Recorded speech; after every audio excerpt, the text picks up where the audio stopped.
এই ভয়াবহ বিপর্যয় ৮ জনের প্রাণ কেড়ে নিয়েছে। তারপর বাংলায় পোস্ট করেছেন দেশের প্রধানমন্ত্রী নরেন্দ্র মোদী। সোশ্যাল মিডিয়ায় করা পোস্টে প্রধানমন্ত্রী নরেন্দ্র মোদী লিখছেন, পশ্চিমবঙ্গের বীরভূমে অগ্নিকাণ্ডে প্রাণহানির ঘটনায় আমি মর্মাহত। যারা তাদের প্রিয়জনকে হারিয়েছেন তাদের প্রতি আমার সমবেদনা। আহতরা দ্রুত সুস্থ হয়ে উঠুন এই কামনা করি।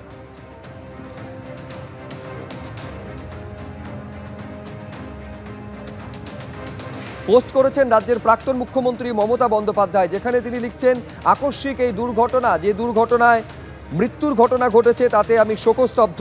ভয়াবহ বিপর্যয়ে যারা প্রাণ হারিয়েছেন তাদের আত্মার শান্তি কামনা করছি। যারা আহত অবস্থায় চিকিৎসাধীন তাদের দ্রুত সুস্থতা কামনা করি।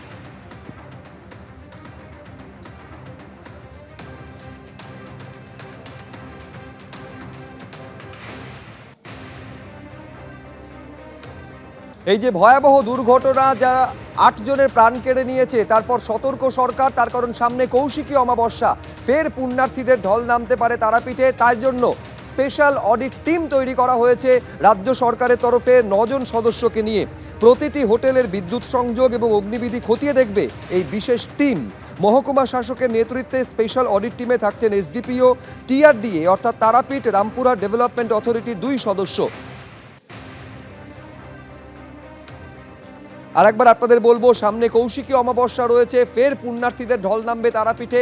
এই ধরনের ঘটনা আর যাতে না ঘটে তা খতিয়ে দেখার জন্য ৯ সদস্যের স্পেশাল অডিট টিম তৈরি করেছে রাজ্য সরকার।